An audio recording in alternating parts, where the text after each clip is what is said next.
we on Boss Talk 101. Yeah, we gon' talk, we gon' have fun. We be on fire, we be lit. It's a unique hustle. Big Check it. It's a unique hustle. It's your boy ECEO, and I'm here with the lovely, amazing, official Miss Jamaica. What's going on? None. You know my deal. Walk on. I want y'all to stop what you're doing right now. Go like, subscribe, follow us on all social media platforms. I mean, our Instagram, TikTok, Snapchat, you name it, we're on it. Just Google us, Boss Talk Podcast 101 in Google, and all our platforms will pop up. But if you want to see our visuals, which is very important to a lot of people, jump over to our YouTube channel. And we don't only want your subscription, we need your membership, okay? But because y'all always see us on the street and be like, how can we support the brand? Should we buy merch or what should we do? This is what you should do. On each and every video that we have in the description section, there's a section that says to join our membership. Click that link and it takes you through all the different steps. Thank you and we love you. Man, hey man, listen, we out here in Los Angeles, California. We dealing with some of the main premier people that we met in the city. This guy right here is from Bumpton. Bumpton, California. Bumpton, California. Ayatollah Marv, man. Hey, man, welcome to Boss Talk 101. What a bosses talk. What a bosses talk. I've just been initiated. I'm actually a family member now. I'm a real boss. Hey, you know what I'm saying? man, thank you for the support. From Bumpton. You understand me? So, yeah, I appreciate you. Man, so man, like, look, man, we gonna get into some serious subjects. I know my wife. She jumping in already. Ooh, already. I got a couple. I want to ask this one first before I get into the real serious stuff. Okay, this is just lightweight. But I was scrolling through social media and I saw this picture of this young lady she took with a police officer, and she sent a picture to her mom and said, "Mom, how do I look?" When she take a picture like a selfie with a police officer, mom responded was like, "You look like a snitch." Okay. So is it like against the black code or a street code to even take even if the police officer, whatever, is it against? Do you agree with the mom that she just looked like a snitch just because she take a picture with a police officer? Well, her mom know her better than me. How would I know? Shit, I mean, a snitch look like a snitch. What is a snitch anyway? I mean, if you're protecting something that belongs to you, I feel like if I can't take care of you, call the police. That's what one of my friends just got at me the other day about having a problem with his daughter. And his daughter and her boyfriend is going into some domestic, and he's just a friend of mine. He's not a street dude, he's a teacher. And he's trying to protect his daughter, so he came on a street element and asked me what I thought about this guy threatening his daughter and what should he do about it. But you're not street. So dude claimed to be a gang member. I said, well, I'll find out what it is. And so he says, well, the mother says they're gonna put a restraining order on him. I said, well, bro, you gotta understand one or two things. Now, if you make the challenge to this guy right now, being insecure as he is, having to deal with a woman, having to beat up or threaten a woman, I can out-talk any female. I can say some things that'll make you mad. You understand me? I wouldn't have to hit you, because before I hit you, I have to shoot you, because we can't be together anymore. Right. It's a finalization if I put my hands on you. My father never put his hands on my mother. So I didn't grow up in that type of environment, so I don't know it. So I say, if you say, he said, well, I just want to talk to him. I said, but apparently he don't want to talk to you because you say he's been avoiding you. So now, if you confront him, it's going to be man on man. Now, if he says something out of line to you, either you have to take his life or beat his ass. Right. So to save all of that, it's some people that you hired. All you got to do is say a nigga with a gun. They come to kill. So why would you get yourself involved with somebody that your daughter elected to be with and have a child with? Do what her mother said, get a restraining order on him, and call the police if he comes around, because when the police come, it's a whole different element than when I come. That's true. You understand me? Yeah. I remember one time I was with Bobby Brown and some dudes came up and they was talking to Bob, and I said, check this out, bro. Bob is doing some stuff right now. Like, little nigga, who is you? I said, man, I'm just working. He said, man, like, check this out, nigga. Bro, about 6'5", buff, gang member. Intimidating looking. And I'm like, well, bro, I said, he said, man, you know, suppose some nigga just knock your little ass out. I said, bro, I told you before, this is just a job, and I ain't gonna get knocked out. That's not gonna happen. He said, what you gonna do about it? I hit my foot. At the time, we had flip phone. I said, I'm gonna call 911 and say a nigga with a gun. They'll be here in 2 minutes and 27 seconds and tell them what you, man, why are you tripping like that? What? Now I'm tripping. So it's one of his big homeboys came and like, bro, you don't know who that is? He said, man, who is he? He said, that's Marvin Kinsey. Oh, the OG. Man, do you know he said he'd call the police? Well, that'd probably be good for you because, you know, but why would I do something I hire somebody to do? Right. So snitching, like, if I got a plague in my community and I can't handle it, I better call some assassins. You know, so I don't know what snitching is. It behooves me. Right now, you got the Jam Master Jay trial. Jam Master Jay is going on. In-house, he was killed.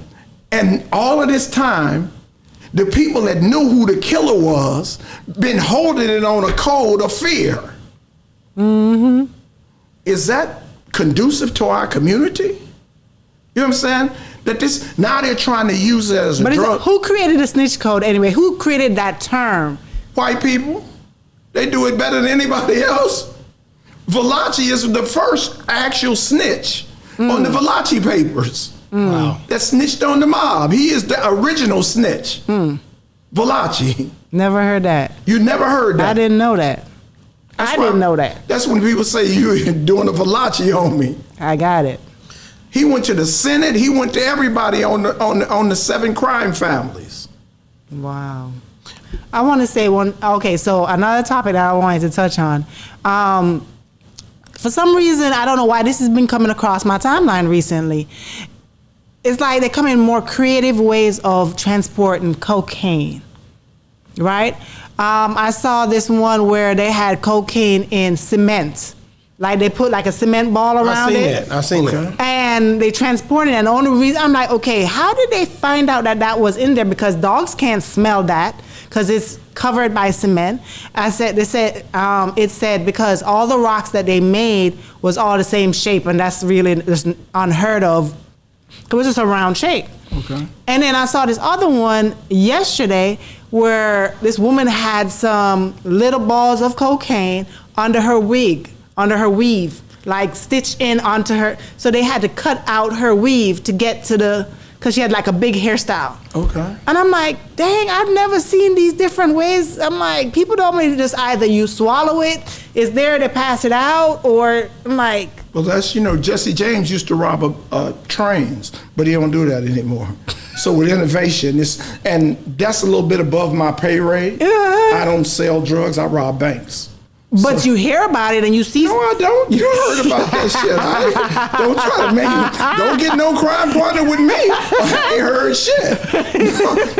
I don't be on the internet. What is you doing looking for cocaine anyway? Look for it, it popped up. Oh, now we got a disclaimer here. Yes, I didn't look for it. It popped up. It just popped up 2 times. Yes, people reporting it.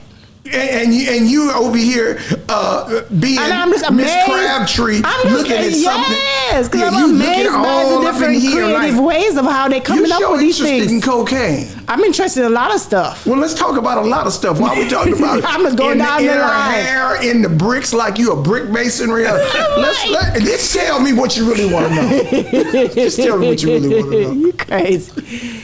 Okay, so now we're moving on. No, you running the interview today. See, I'm letting her run with it. Okay, she running the I'm interview. moving on. I like the way she think. I want to know about, okay, everybody's heard this. Snitching and cocaine. So we looking at a RICO Act here. You understand me? Somebody going to the feds. No, because the next thing is the Yo Gotti situation. Yeah. With his brother.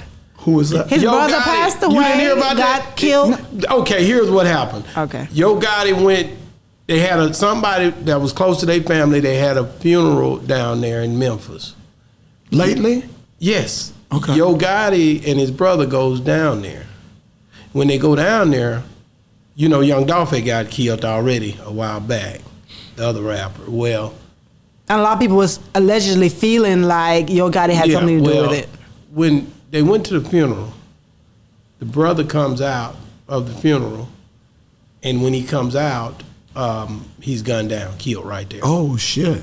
Yeah. We do a lot of that in California. Yeah, well, it's in Memphis, okay? Okay. And so It spreads. yeah, so once this happens, people, you know, the family, and of course, on alert, man. And you some says mother was in the car. I don't know if No, she was there. in the car before, like She had been out there just before Yeah. that. Like, some people say 2 guys came sit in the funeral in the back and then walked out. There's a lot of things, but just that up close and personal. Have you seen situations where somebody come to a funeral and do something like that? Yes. I mean, that was running rampant in the 80s and The 90s, I yeah. remember. I mean, they was killing them at the graveyard. Yeah, we've done they just slowed down. Ain't enough bodies today. So, yeah, I mean, that's normal in gang activity. But the crazy thing about it is the fact that, okay, when all of this happened with Young Dolph before, and that's in Memphis, you would think that Yo Gotti wouldn't even, or his people, because they felt like he had something to do with it. You already know what might happen, although his time has passed a little bit, that they wouldn't even come back there, although they have friends and family there, that you would think that they wouldn't set foot back there, except they have like a lot of security around or something just to make sure that their They back didn't is have being enough then, huh? right. But then even then, Yo Gotti, he didn't die, right? no, just his brother. Just his brother. But then Casualties of war. But then also Yeah. his brother, they just had a funeral and they went back to Memphis to bury him. I'm like, in my mind, I'm like, okay, Went back to bury his brother. yes, Okay. But I was They from Memphis? yes. But I was like, they had security this time, but still, even then, because of what just happened, I'm like, I don't even know if I'd want to even go back. Well, that's you. But I mean,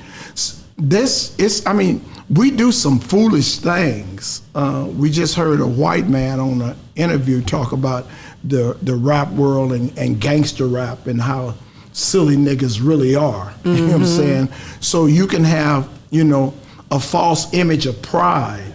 And this my hood. Sometimes you got to get out your hood. They said, when you knew better, you do better. And just don't go back. I would have buried my brother in Bum, Egypt. If they killed him in Memphis, why would I bury him there? Oh, the family there. Well, the family ain't doing shit. I don't know. I don't know the case. I don't know what happened. Right. But a death is a death, and a dead body, it's not forgivable. That don't have an expiration date. Some people are still mad about that dead body. Even years later. And years later, and it infests that I tell you, you tell him, he tells him, and one day you get a hothead that see me, and that's the nigga that did that. Oh, well, if I can't kill you, I kill closest thing around you. All we want is a death. I mean, it's a tragedy that happened, but they should have been on big security. Well, sometime when it's your time to die, it's your time to die. They say your arms are too short to box with God. Well, sometimes it's just like, it's a saying in Islam.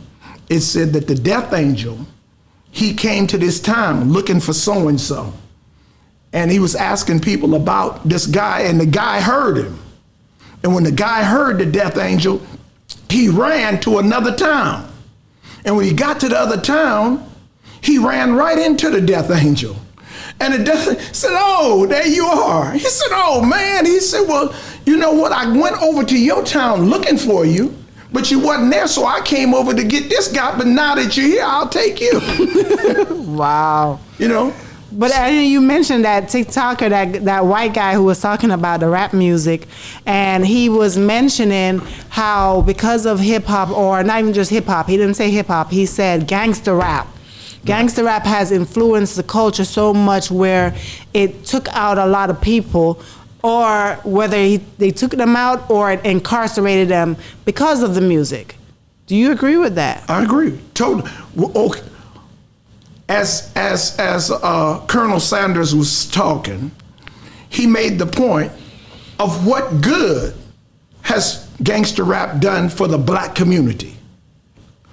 So with all the death and the mayhem that's attributed to it, and incarceration, mass incarceration, I was going down the street one day, going down Rosecrans, and this brother pulled up. He pulled up regular. Mm-hmm. He turned on some music, and it was just gangster rap. And he was sitting there, and he started bobbing his head. And when we took off, by the time we got to the next light, he was straight killing. He was just on it. He was so into the music. If he had a gun, he would have shot somebody. Because the influential of music. They say the great deceiver, the biggest thing that the devil gets at you is through the music. Mm-hmm. They say the biggest devils in the church is through the choir. So it's an emotionalism that we get, and it's not giving us any positive forward mobility.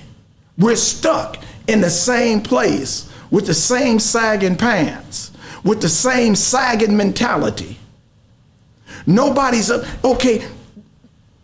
White America gives you a few pennies. And just like in 1978, I spent $1.5 million in 9 months. By 1980, I was broke. Mm-hmm. 10 years in prison. A fool and money soon part. So you get all this stuff, and everything that you got an expiration date on it. Your car, your house, everything got it, and you end up broke. But you haven't done anything for your community or yourself. Mm-hmm. Wow. I think you got a valid point. Like I said, when I think about just the stuff that you've seen here in Compton, the gangs have been, this is where this is the mecca when it come down to gang wars, gang violence. Like, do you think it's gotten better, or do you think it's still the same since the 80s, 90s? It hasn't gotten better. It has diminished because our numbers have diminished, and we don't have the opportunity or the vainglorious behavior to continue something, because now you can't bail out of jail. You dig what I'm saying? Suge Knight and what do you mean you can't bail out of jail? We ain't got no money. That's why we go to jail. Keefe D is up for bond right now. So all them supporters. But why is he out? Is he out? Is he up for bond? He go fund me everywhere else. He got a bond. They gave him a bond. It's like $1 million. But is he out? They said $75,000. No, he's not out. It's $75,000. So he can't afford it. Yeah. He can't afford it. Nobody gonna give him the $75,000. Somebody oughta. Who? You give it to him? No. Shit. You can help him. I already sent him my EBT card. Why would they? I guess they trying to let him now bond out so he can do what? What are they doing? With $75,000 bond, so that means his bail is 20%. So he got a $2 million bail. Yeah. So with $75,000 and a $2 million bail, so that means you have to put up $75,000, 20%, because he's from out of state, and $2 million worth of property. So we don't have anybody in our life that's has $2 million house to give you to put it up. And if I had a $2 million house, I wouldn't be messing with you. Mm-hmm. Okay, I have a question. So I saw a quote, and for some reason I thought about you, and I want to ask your opinion on this. Okay. Marcus Garvey said, a people without the knowledge of their past, history, origin, or culture is like a tree without roots. Do you believe that to be true? Yes, it is. It's most definitely true. And you have to understand where your roots are, where your roots come from, right? So in the text of Marcus Garvey, matter of fact, I just watched a play, a Malcolm X play last night, and it started off with Marcus Garvey and Back to Africa, in his Back to Africa movement. And in the zeal and the thrive of Black Americans, wanting something and wanting to do something, he had everybody donate a penny. 1 penny back in those days, and he bought 7 ships for a Back to Africa movement. Now, Africa ain't sent a penny. Africa ain't sent nothing. Africa, it's on you. You ain't helping us out. We helping you, but you ain't helping us. So Marcus Garvey had a Back to Africa movement. And in his Back to Africa movement, he was talking about going back to the motherland. And they exiled him, and the Marcus Garvey movement shut down. You heard nothing else about it. So they showed the rise of Malcolm X. So we can talk about, as blacks, when we were kings and the Finks and all the edifices of the past that we know nothing about. Our roots are crackheads, winos, and heroin addicts. That's where we come from in the wilderness of North America. I don't know nothing about Africa. And all of us wasn't from Africa. Before Africa was Africa, Africa was Africa News, after a Roman. It was named by the people that conquered.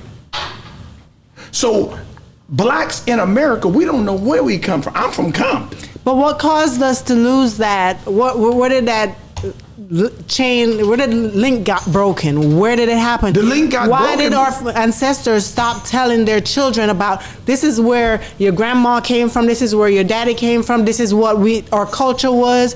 What happened? Was it because of the drugs? Did us, It wasn't even, when my parents came from Jackson, Mississippi, and they thought they came to the promised land, they never told us about where they were from. They told us about Mississippi, but they never told us about the tragedies and the realization of Mississippi. Right. And they never told me the truth. I was in college before I knew Lift Every Voice and Sing was the Black National Anthem. My mother went to private school. She graduated from Jackson State University. I was in prison. I was going to school, and we were in the philosophy class, and they talked about the Black National Anthem. I didn't, what Black National Anthem? I even know it, and I'm from a different country. And I knew nothing about it. They never said nothing about that in Compton, in no Compton schools. And then when they sang Every Voice and Sang, I said, that's a church song. You're talking about a national anthem. My mother came to visit me, and I'm like, Mom, you ever hear any voice? She said, oh yeah, well that was our anthem. We had it when schools were segregated. Okay. But you integrated, you lost yourself, and now you you got me saying, I pledge allegiance to a, So when we adopt something, we lose ourselves. And that's what that white man was talking about on gangster rap. That you're under the illusion of this shit, and it's not profiting you anything. You're not going nowhere, you're stuck in neutral. Your tires are just spinning and spinning, and you ain't going nowhere. But you losing lives. You're losing morality. You got one black man against a black woman. You got a black against a black man. You got a lesbian against this. And the white man is profiting off of all of this. I think it's just easier to blend in rather than to stand out. People don't like to stand out, to be different from the rest. Yeah. So even just like I know some people who are Hispanic, and because they're Hispanic, and some of them are even born here, and they choose not to speak Spanish because they want to seem like everybody else. They don't want nobody to target them and feel like, oh, you're not from this country, when they were born here. So they're just trying to make it easier to live and be like everybody else rather than just stand out. But see, the tragedy about black America, I don't care how you try, or how much lightning cream you can get, you're going to still be a nigga. I don't care how you hold your mouth tight and how you try to use the correct English, you're still a nigga. A Mexican can be a Hispanic. That sounds like a disease. If you're from Mexico, you're from Mexico. If you're from Spain, you're Spanish. A Spaniard and a Mexican are two different people. Right. So now you done put them all into a bowl of Hispanic. Sound like something I don't want to take. I want to talk about something that I've been talking and asking brothers about, and you're a smart guy, so you knows when... I'm not that smart. Yeah, you're smart enough to know what's about to go on, in the community or the government doing things. Do you think Cat Williams came out on that interview and he said that Kevin Hart was a plant. Like they put him in that position. Of course. He said one of the stipulations that they use a lot of time, and I believe a lot of them have attested this, even Dave Chappelle, is that they try to put black men in drag to, pretty much, make them as if, that's going to make them weaker, Do you think that there's a hidden agenda to put the black actors in dresses? It always is. You got to emasculate a man some kind of way. So it ain't but 3 actors that ain't put on a dress. Morgan Freeman, Samuel L. Jackson, and Denzel Washington. I'm asking you, do you think there's a hidden agenda? It's always a hidden agenda. It's just like in sports. The best athletes are not in the NFL. The ones that know how to mine, that are team players. Why didn't every nigga in football sit down with Kaepernick? He displayed some high yellow boy. All them black ass niggas, they was trying to keep that check, huh? And then he's still getting tortured for it, and no Negro stand up for him. And why can't we get our own team? We too scared to do that. Do you think that okay, that's only one plot, you know what I mean? No, that's not one. It goes all the way back to when the black baseball league, the black football league, when they should have just stood on their own black selves. When one nigga went into it with white folks, when white folks saw, because I was just watching a clip and it was showing that the black baseball players got together and did an all-star game back in New York or in Chicago. Back in the 30s, I believe. And when white America seen how many blacks, they started the World Series. Wow. It was off the backs of blacks, and they seen that they could make this money, and we're gonna do it with white folks. Ain't gonna make niggas come. Because we think their team is way better than our team. But they don't do the annex. What was no team around in basketball like the Globetrotters, the Harlem Globetrotters. Okay. They did some amazing shit. But they couldn't let them be in the NBA. They put them on a trolley and then made them a chitlin circuit, huh? Wow. And phased them out. And before they phased them out, they had to have a white boy in there, huh? Wow, that's and the reason I asked you that because there was a lot came out in that interview, but that was one of the things, the key things that just struck up like conversation. Like this dress thing, from all of them, from Juwanna Mann to all. Everybody, every actor, one way or another, puts on a dress, subliminally or just because he ain't put it on. You done said some shit that it was dress activated. Hey, I'm a boy. What you trying to me for? So we had Ari Spears on, and he talked about he ended up, he was in a video acting, and he had a man rubbing his back. He was doing he called it a sketch. A skit. And he said, he said when he said my man, he really my man. He kissed another man. Peck. He called it a peck. Mm-hmm. And then he went. But it was supposed to be a skit. How far is too far when you're acting?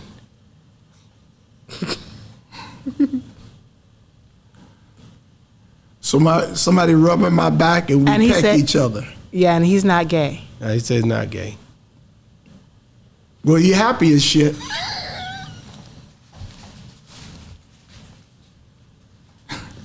It's some things that you, how liberated you gonna be? I didn't put my tongue in his mouth, but I kissed him. Nigga, what? It's certain shit that we just gonna do. It's certain shit we just shouldn't do. But it's up to you to go. You want to confess? A man told me in prison one time, because a lot of dudes in prison, well, I just get my dick sucked. And an old man by the name of Matt Dillon, he said every white man was a homosexual. And he would take you to the Bible and show you about eunuchs, and he justified. He'd be on the lower yard. He'd have a red head and a blind, and he'd be like he in Griffin Park, and was a left-hander, could knock you out with either hand. Would stab. When I first get to San Quentin, I met when I first come to, on my first 17 coming into prison. I was in the county jail, and I see this big black dude comes in, and he come in. And I'm coming from juvenile hall. I go to the county jail, right? And I'm in the county jail. I'm scared as a possum is with an axe handle.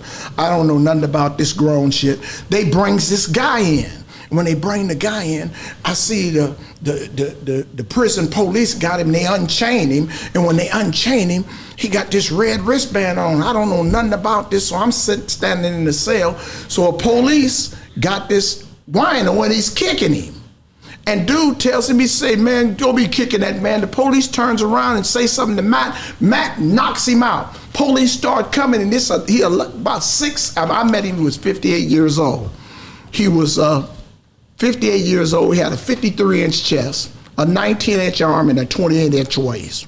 So, bam, bam, bam. He backs up in my cell, and he's fighting the police. They come in with some baton. The lieutenant come and tell him, man, look here, don't take that in there. So make a long story longer. I come in the cell, he tell me, you coming with me. The hell I know you. So 6 years later, I end up in prison with him. I go to youth authority, catch a case, I go to San Quentin. I'm in San Quentin, I get out the hole, Matt comes, hey, youngster, how you doing? Whoop, doing like, hey man, what's happening? We kick it for a couple of days. One day he comes, youngster, ride with me. I said, ride with you, come on. Matt say come, you coming. Give me a knife. He said, man, don't let nobody get out of here. I said, don't let nobody get out of here. So he walks up to the north block wall, all the BGF, all the blacks on the east block wall. North block wall is the Mexican Mafia. South block Chow Hall is the Aryan Brotherhood, right? So he walks up to him. They say, Matt, come on, man. You know, you just got to, no, Mexican strap down. The hell? I don't know nothing about this, right? Just strap down. It's like so. It's a latrine right here, a pisser. The gunman can't shoot it, so 2 Mexicans go in there, Matt go in there. He gets, He tell me, don't let nobody come out of here. Don't let nobody come out. What are you talking about, man? Mexicans is trying to go out. He's stabbing them and stabbing them and stabbing them, and he comes out bloody as hell. Gunman says, get on. Matt, get down, get on the ground. He's walking, come on. He walks to the hole, to B section, got me behind him. He didn't kill 2 Mexicans up in here, right? Ooh. He run the prison. He part of it. Hey, he goes in there, the sergeants, they take us to the hole. They come to sergeant's court, they say, look, Kenzie, we know you had nothing to do with this, Matt, but the Mexican Mafia. I already got a contract on me for what I did in youth authority. Now they mad at me about this. Finds out he's having sex with a Mexican punk, part of the Mexican Mafia. He say, yeah, buddy, you don't mess with anybody that's a citizen, man. Tell you don't burn no coal. Matt's gonna make you. Wow. So now I finds out that he has sex with this Mexican, and the Mexican Mafia like, okay, man, you raped my boy, this and that, but you gotta pay us for it. And Matt said, no, I ain't paying you. So to make a long story longer, my point is, Matt says, if you catch, you'll pitch sooner or later. So if you're just pecking and kissing, you're gonna tongue kiss, then you're gonna wear a dress. The devil don't have no stop signs. If I can get you to do this little bit, with a girl, you start off, I'm late with sexual activity, but it started off, let me just put it between your legs. Let me just put the head in. Next thing you pregnant as hell. How in the hell did that happen? I didn't mean it. No, okay. It don't stop. It just goes more and more and more. What's Patti LaBelle and Michael McDonald say? And she says they just started and she gets better and better. You don't stop. It hurts so bad the first time. You don't quit. Let me ask you this. When you and Matt, did they keep you on that unit and everything? I was in the hole for 90 days. They sent me back to the yard. He did. At that time, Where was he at? he went to the whole. When I was first in prison, you would get as much time for killing a man that you did for making wine in prison. You lose 30 days for making wine, right? You can only lose 30 days for a murder, and you do a year in the hole, right? So that was the prison system at that time, you know. Wow. So, and where y'all was on San Quentin? San Quentin. Like, and how long did you stay on San Quentin? 52 months. 52 months. Okay. And when you was on San Quentin, like, was that the first time you ever see somebody get killed? No. When was the first time? Seeing somebody? Yeah, seeing somebody, being in the midst of somebody dying. But that was the first time. When was the next time? In 1973 in San Quentin, in 73, Compton was called murder capital of the world. Wow. We had 20 dead bodies in Compton. All of them wasn't killed in Compton, but they found them in Compton, right? In San Quentin in 1973, we had 189 stabbings and 12 killings in a year, and nobody had a gun. Murder capital of the world. Wow. Every time the gate racked, it was the bell. Somebody was dying. Wow. How did riots go back then? Were there riots that just broke out like they? Well, see, riots, they started in the 50s and the 60s. Riots were really consumed, and I'm show you how America orchestrates shit, right? Riots usually came about during the summertime in the heat. Everybody gets tempers, and their tempers go up, and something happens, and the whites get into it, the blacks get into it, and you have a race riot. White America in the 70s found out it was economical to do race riots in the wintertime, just before Christmas, when it's cold, and then they can lock everybody down, they get hazard pay. So riot season changed from June, July, and August to October, November, and December. How the hell did that happen? So it was more economical for white America, just about tax time, to get this money. So that's how the riot season was incorporated. So now I start disseminating information the same way they do with gang activity. Do you think gang activity really is just organic? It's orchestrated by the police. The biggest payday comes from the police. So we just had somebody sent me a interview with this dude, Ladd, Bobby Ladd, and Brenner with Compton Police, gang police, right? And he was explaining about the gang activity, and some guy that said that he was hired to kill Biggie, right? Biggie Smalls, and Brenner is dead now. He died of cancer. But these two white boys would filtrate the community, because when a white man said it's something different. So they would go to a PIRU neighborhood and tell the PIRUs that, yeah, we just raided over in Santana Block, or we just raided Carver Park, and we took all their guns. So now the PIRUs would go over the neighborhood because they feel like these dudes ain't got no guns. The police just want, and they feel vulnerable. So they start playing gangs against each other. And then they got so far as they would get in a car that was impounded, and put on gang attire and do the shooting themselves. It's amazing to me that you turn a gun and have it to the side, and you won't shoot the broad side of a barn, and somebody go by 60 miles an hour and shoot you in your chest and in your head. That's a marksman, So yeah, a lot of this stuff is orchestrated, and we're vulnerable to it, like the man was talking about hip hop, where these things are allowed. It was a time you couldn't say shit on the radio, the word shit. Now, ain't none of it filtered. But they don't Nashville sound, they don't cuss on white radio, do they? No, they don't. The top 100s, Miley Cyrus, they don't curse, huh? So what is the difference? So they segregate us with this filth and indoctrinate our minds to start believing this garbage is spaghetti. And we just eat it, and we start enjoying it. Wow. I look at like all the time when you look at like the way that I looked at California. Tupac came up here. When he came, everybody was it was a different world. It was the East against the West Coast, and they was going at it hardcore.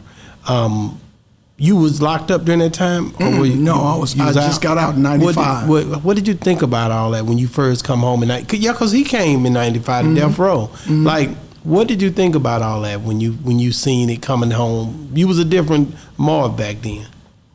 I was saying for East Coast. You wasn't with him?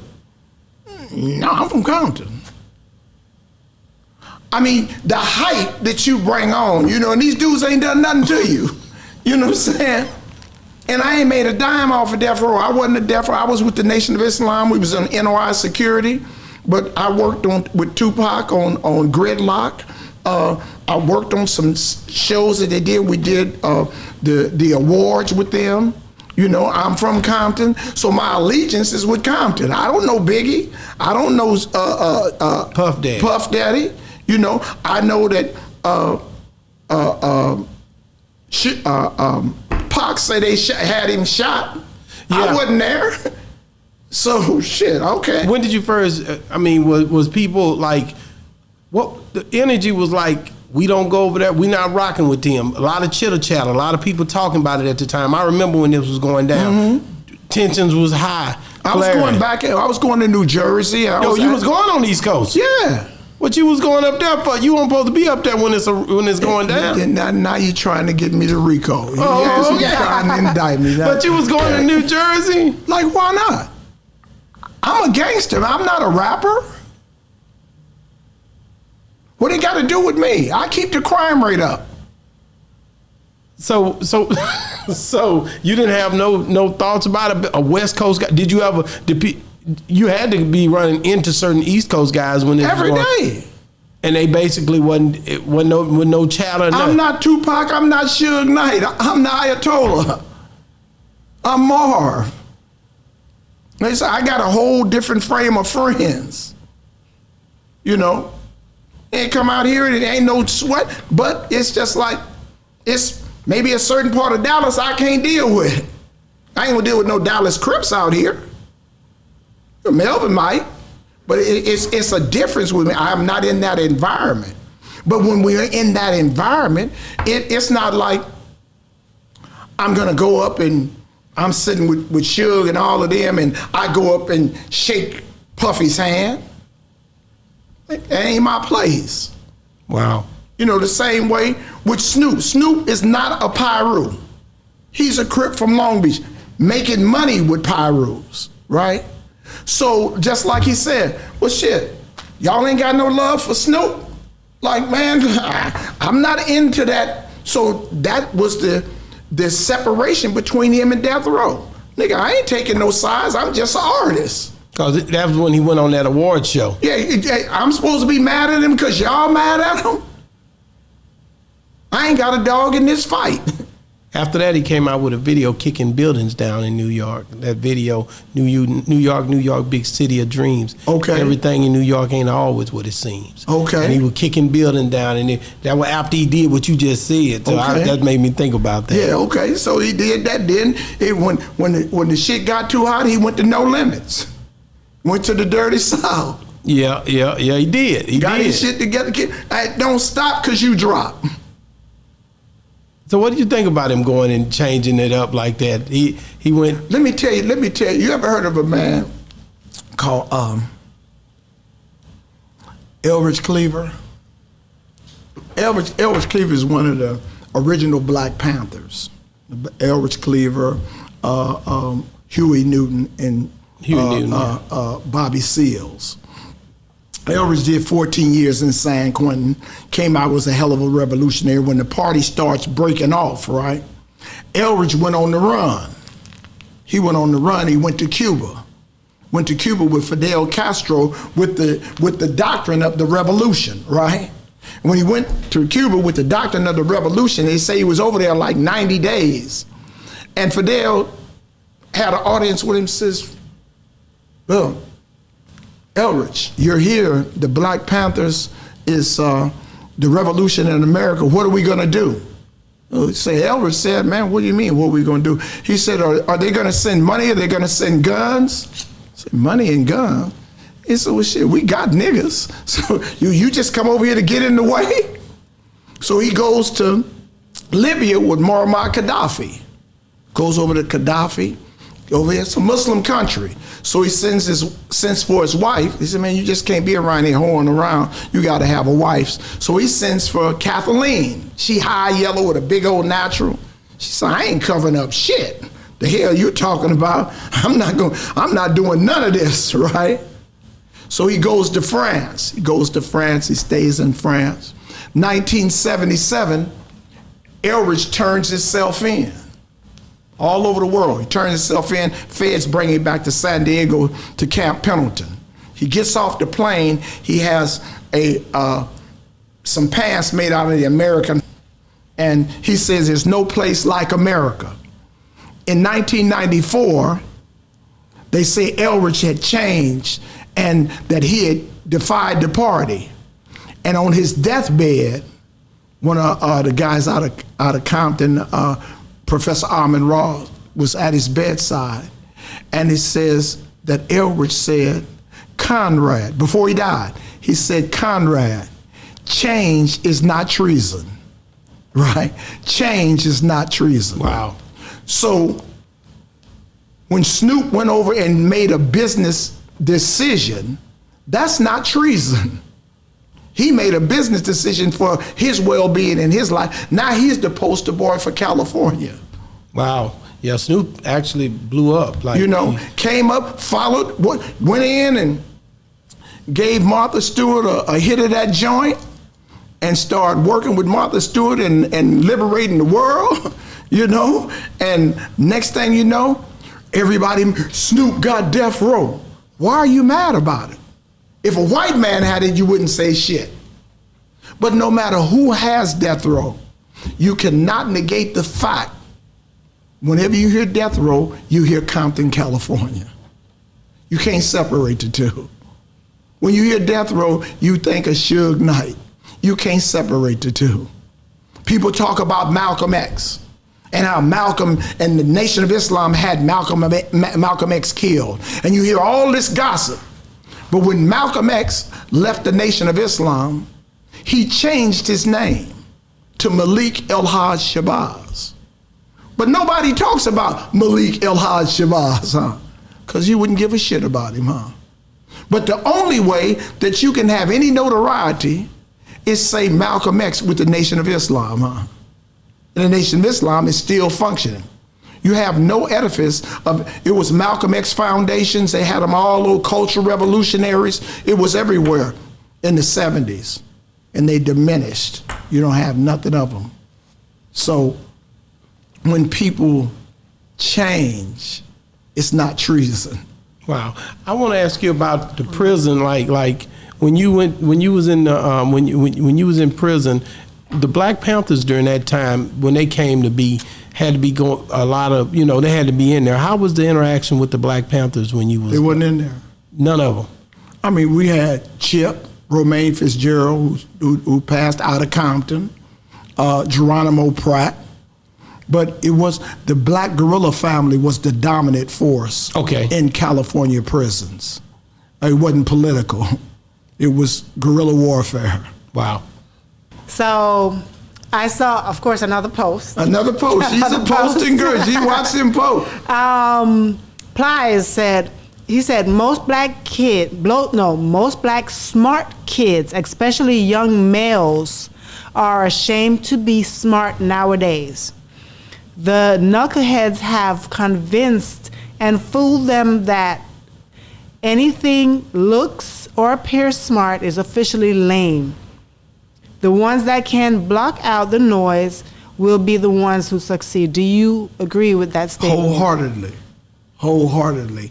We've been to a position of dumbing down, and that it's not to be smart.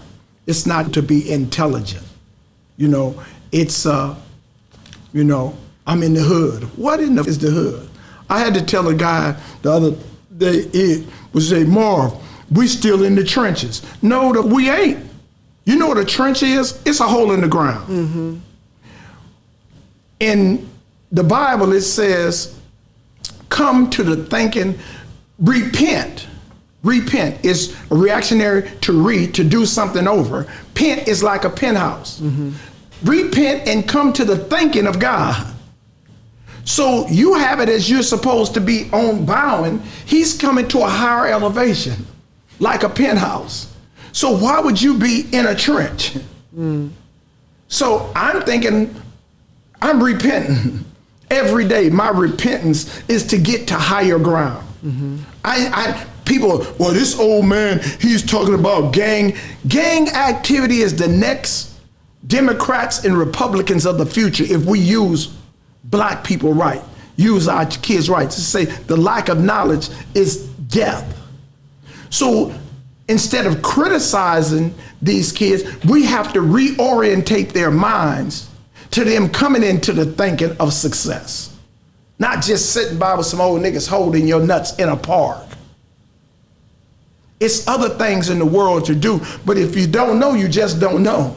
And you always see where a lot of it is caused because their parents don't know. So the parents can't really just say, okay, this is, what is it, monkey see, monkey do? So it's like whatever they see their parents do or how they speak, how they spend their money, how they spend their time, whatever, that's what they're coming up to do. And if they can't look at them, they're going to look at the people in the streets, and the people in the streets not always showing them, hey. Right. Not showing them the proper instruction. And it's not always the family, because in this generation now, if you have a working mother and a working father, to you, your daddy and your mama some lame ass niggas.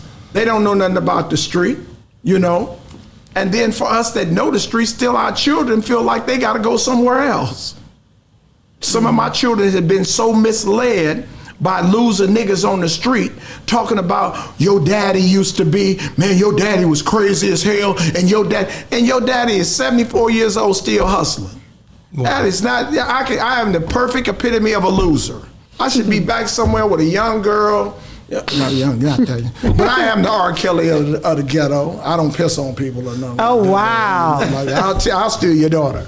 Wow. No matter the age. Huh? No matter the age. Now that's what you said. Now see, that I'm asking a question. No matter your age. I'm asking the question. If she 22 and I'm 74, it's still like she 10, huh? Yes. So if she old enough to bleed, she old enough to butcher. That's what they used to say back in the day. Whoa.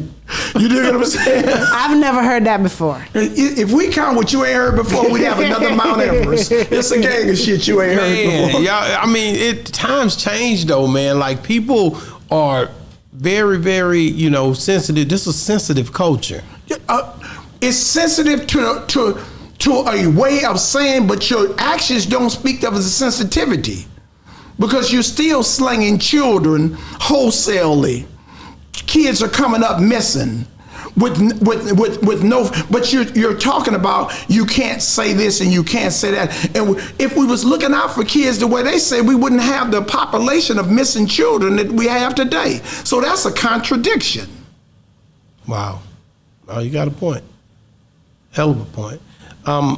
That's, like I said, I sit back and I just think about different things and the way that society has changed over the times from back in the day to now.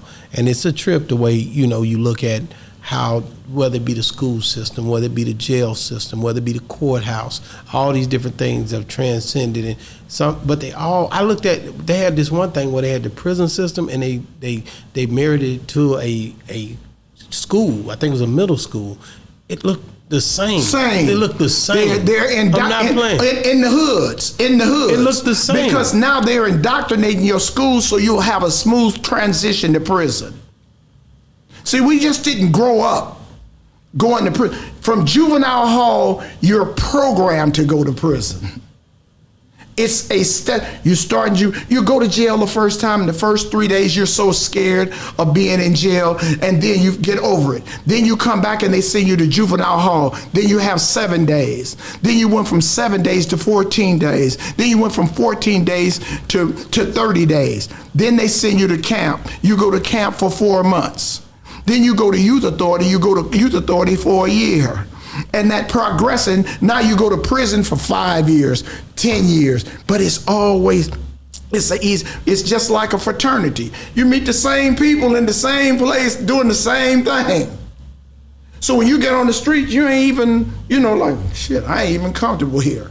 You just keep going back. So society has created, it was a time when I was in prison, the only thing you had was a book. So if you want to keep something from a nigga, put it in I'm not that smart. I'm just well read. 90% of my time I did in the hole reading old books. Call for None, The Rhetoric of No. All of these old beat up books, hardbacks that all we had to do is read. And you became a social intelligent out of prison system. And they found out that they were letting some giants out on the street that had a whole different mentality, because when you got out of prison back in the 50s and 60s and the 70s, you reported to the Nation of Islam. Coming out of prison, you leaving the gangs, the gladiators, the Slawsons, the businessmen. When you got another knowledge in prison, now you come out to get fed some more. Wow. So now they knocked all that off, and so now you got a TV and a radio. You don't read no more in prison. My nephews, them is playing video games in prison. Wow. Now they in California, every prisoner got a laptop. Wow. I got some. Okay, so what is this that I heard about a female becoming? Is it a coach?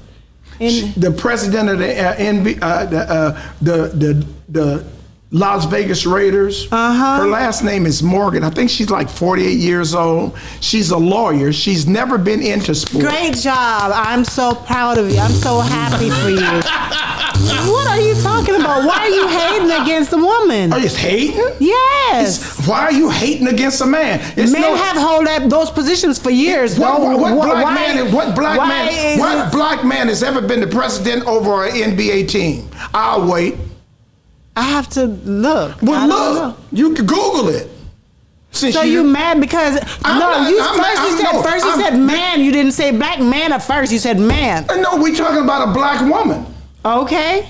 So we talking black. So shouldn't you just be happy that somebody black got in there? Why am I happy? It ain't doing nothing for me. Y'all don't help us. Y'all get with it and start marrying a white man. Not all? Huh? Not all? Not all of us either.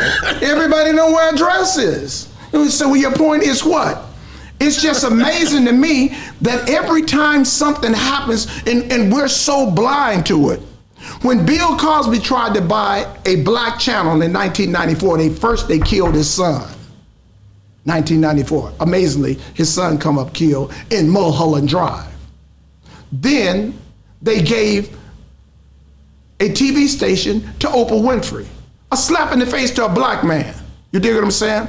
The first black billionaire was Oprah Winfrey. Why wasn't it a black man? So they pit us against each other strategically. You talking about what you've done for us. How many years we done for you? Every tragedy from Adam and Eve became because of a woman. Uh-oh. God and Adam was kicking it cool as hell with the devil. Eve brought her ass there. We got kicked out. And we've been sinning ever since. But let me ask you a question. Okay, so you said the first black female was Oprah, or the first black person was Oprah Winfrey as a billionaire. Yes. And so now how many black male billionaires do you have right now? 14% of us, 4%. So you have a lot. And I'm sure there are more black male billionaires than there are female black billionaires. Yes. Okay, that's all I wanted As to it should say. be. Okay, so why are you mad that We're it gonna was shut this down. why are you mad just What am because I it mad? was I'm just bringing because up- it was You mad about it? I'm not mad that you I the just one brought brought it up up. the point that a woman. but why that she's was not it an athlete. issue? She went to school. But why was it an issue even for It's you to an even issue bring it because up ain't that nobody it was bringing her the issue first? up. Everybody happy about it. But at least there's me. a lot more males right now. You should be happy about that. More males what? Billionaires, black We're male talking billionaires. about sports now. Go changing subject. Okay, you Just the one brought it up. stay on task. Okay. Stay on task. Okay, but it's relevant Okay, go to back that. there. Okay, so it's relevant to that. Okay, she might be the first black female or black person in that position, but I guarantee you, in years to come, you'll We have ain't got more. that many years You'll yet. have Oh, more. thank you, black woman, black- for getting us in. Thank I you. appreciate you. Hey man, You're listen, welcome. We gotta shut it down, man. Thank you, man, Mark. I appreciate the love, man. Hey, man. Say, you get us straight. Miss Jamaica just had a hell of a go back and forth with Ayatollah Marv, man. And I'm beat up, y'all. Help me. I'm bruised. I'm gonna have to go to the ER. Hey man, thank you so much for coming on the show, brother. We Yes, love sir. you, bro. Yes, sir. And thank you, Miss Jamaica, for giving him hell. Hey man, it's been another great segment of Boss Talk 101, where the bosses talk. Hey, make sure you guys get into the this next clip, man. You're gonna love it, man. It's going down. Ayatollah Marv clips you can use. Boss Talk 101.